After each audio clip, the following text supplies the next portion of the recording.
ಯೋಗದಲ್ಲಿ ನಾನು ಕಳೆದುಕೊಳ್ಳುವುದರಲ್ಲಿ ಸಿಗುವ ಖುಷಿಯ ಕ್ಷಣಗಳ ಅಣೆಕಟ್ಟು ಕಟ್ಟುತ್ತಾ ಧನ್ಯತೆಯ ಭಾವದಲ್ಲಿ ಮೀಯುತ್ತಲೇ ಬದುಕಬೇಕು ನಾವು ಎನ್ನುತ್ತಾ ಈ ಕಾರ್ಯಕ್ರಮವನ್ನು ಪ್ರಾರಂಭಿಸೋಣ.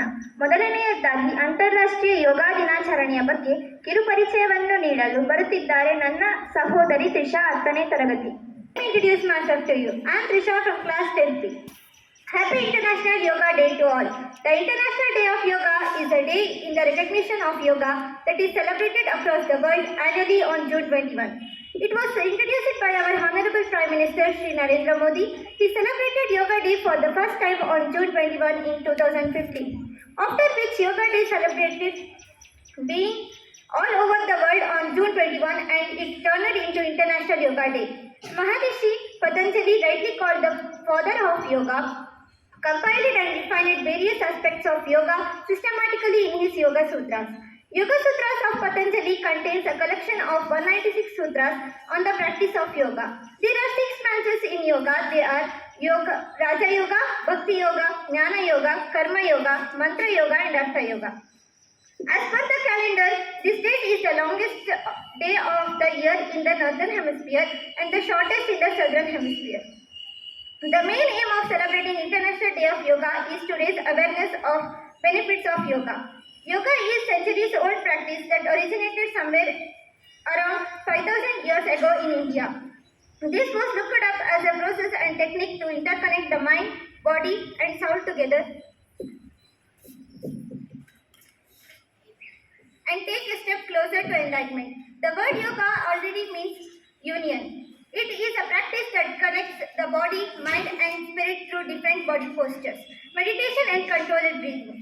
Yoga as a practice has innumerable benefits and positively affects an individual both physically and mentally. Yoga encourages mindfulness, promotes physical fitness, reduces stress and attitudes a sense of harmony and inner peace. And it also improves the immune system, flexibility, health and overall personality. However, yoga helps us keep control our bodies as well as our minds. Through a systematic practice of yoga, we can overcome our negative thinking. In turn, it gives us confidence and enhances our mental power. Yoga plays a significant role in our daily life and one must learn to practice it to improve their overall mental and physical well-being. Thank you for giving me this wonderful opportunity. Thank you and have a nice day.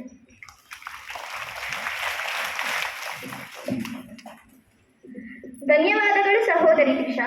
ಸರಿಗಮ ಪದನಿಸ ಎಂಬ ಸಪ್ತಸ್ವರಗಳಿಂದ ಉದಯಿಸಿದ ನಮ್ಮ ಸಂಗೀತವು ನಮ್ಮನ್ನು ಚಂದ್ರಮುಗ್ಧರಾಗಿಸುತ್ತದೆ. ನಮ್ಮ ನೋವು ನಲಿವುಗಳಿಗೆ ಆಧಾರವಾಗಿ ನಮ್ಮಲ್ಲಿ ಸ್ಫೂರ್ತಿದಾಯಕ ಚೈತನ್ಯವನ್ನು ನೀಡುತ್ತದೆ ಎನ್ನುತ್ತಾ ವಿಶ್ವ ಸಂಗೀತ ದಿನದ ಬಗ್ಗೆ ಮಾಹಿತಿ ನೀಡಲು ವೇದಿಕೆಗೆ ಬರುತ್ತಿದ್ದಾರೆ ನನ್ನ ಸಹೋದರಿ ಲೇಖನ, 6ನೇ ತರಗತಿ. CBSE ವಿಭಾಗದಲ್ಲಿ ಓದುತ್ತಿದ್ದೇನೆ.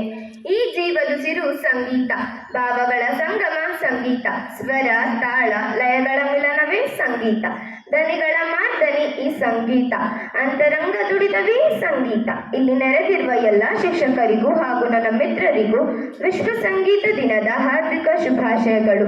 ಪ್ರತಿ ವರ್ಷ ಜೂನ್ 21ರಂದು ವಿಶ್ವ ಸಂಗೀತ ದಿನವನ್ನು ಆಚರಿಸುತ್ತೇವೆ.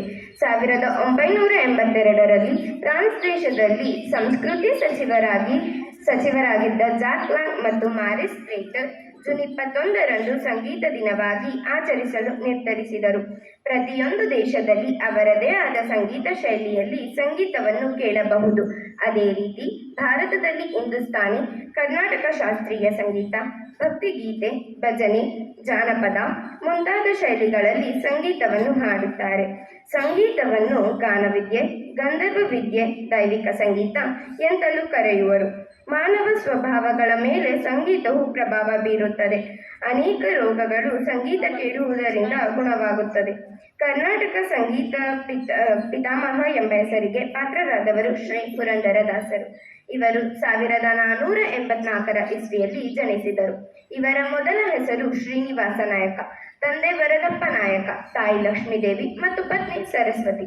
ತೀರ್ಥಹಳ್ಳಿ ತಾಲೂಕಿನ ಆರಗ ಊರು ಪುರಂದರದಾಸರ ಕುರಿತು ಹಲವು ಐತಿಹಾಸಿಕ ಸಾಕ್ಷ್ಯಗಳನ್ನು ಹೊಂದಿದ್ದು, ಆರಗವೇ ಪುರಂದರದಾಸರ ಜನ್ಮಸ್ಥಳ ಎಂದು ಕರ್ನಾಟಕ ಸರ್ಕಾರಕ್ಕೆ 2018ರಲ್ಲಿ ವರದಿ ಸಲ್ಲಿಸಿದೆ.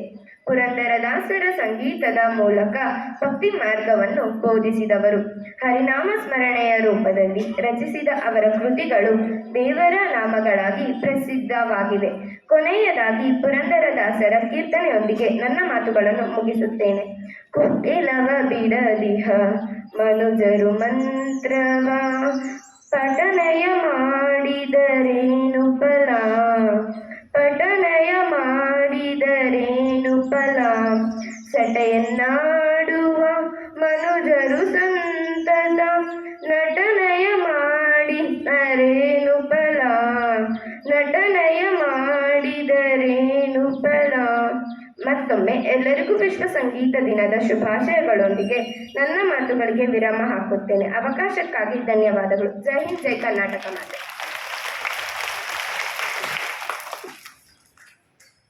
ಧನ್ಯವಾದಗಳು ಸಹೋದರಿ ಲೇಖನ. ಪುರಂದರದಾಸರ ಕೀರ್ತನೆಯೊಂದಿಗೆ ವೇದಿಕೆಗೆ ಬರುತ್ತಿದ್ದಾರೆ ನನ್ನ ಸಹೋದರಿಯರು 10ನೇ ತರಗತಿ. ಮುಂದೆ ಬರ್ರಮ್ಮ.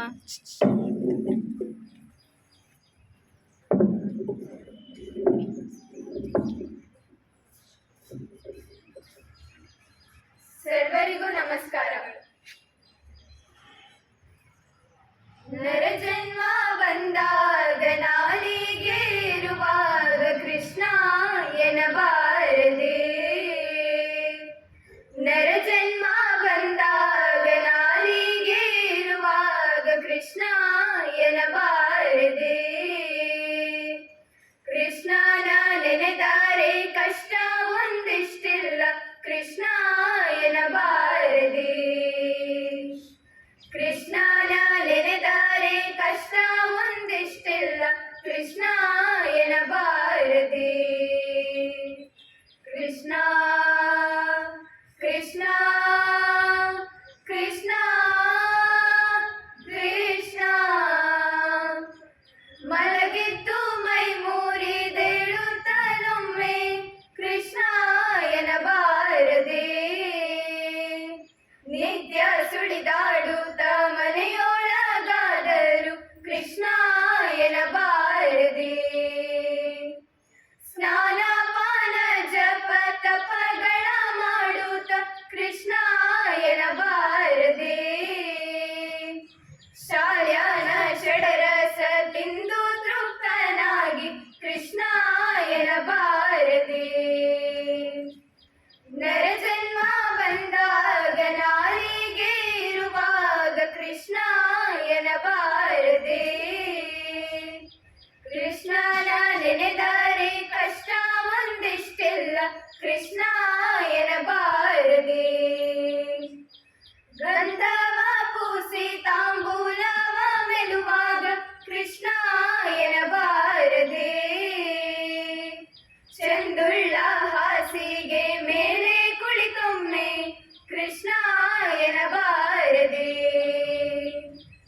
ಕಂದನ ಬಿಗಿದಪ್ಪಿ ಮುದ್ದಾಡುತ್ತಲೊಮ್ಮೆ ಕೃಷ್ಣ ಎನ್ನಬಾರದೆ, ಮಂದಗಮನೆ ಕೂಡ ಸರಸವಾಡುತ್ತಲೊಮ್ಮೆ ಕೃಷ್ಣ ಎನ್ನಬಾರದೆ, ನರಜನ್ಮ ಬಂದಾಗ ನಾಲಿಗೆ ಇರುವಾಗ ಕೃಷ್ಣ ಎನ್ನಬಾರದೆ, ಕೃಷ್ಣನ ನೆನೆದರೆ ಕಷ್ಟ ಒಂದಿಷ್ಟಿಲ್ಲ ಕೃಷ್ಣ ಎನ್ನಬಾರದೆ,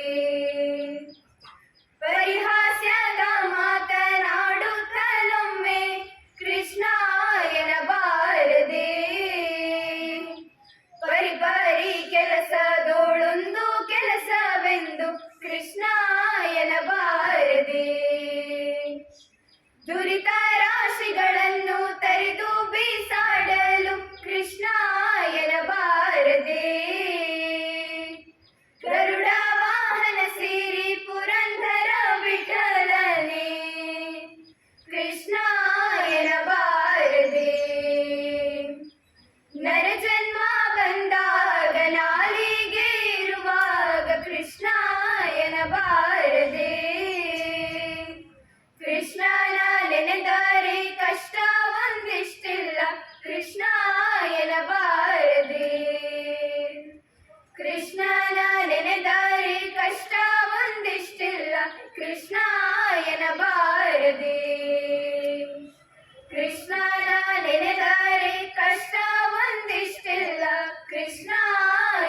ಬಾರದೆ. ಧನ್ಯವಾದಗಳು. ಧನ್ಯವಾದಗಳು. ನಮ್ಮ ಈ ಕಾರ್ಯಕ್ರಮಕ್ಕೆ ಅವಕಾಶ ಮಾಡಿಕೊಟ್ಟ ಸರ್ವರಿಗೂ ನಮಸ್ಕರಿಸುತ್ತಾ ನನ್ನ ಮಾತುಗಳನ್ನು ಮುಗಿಸುತ್ತಿದ್ದೇನೆ. ಧನ್ಯವಾದಗಳು.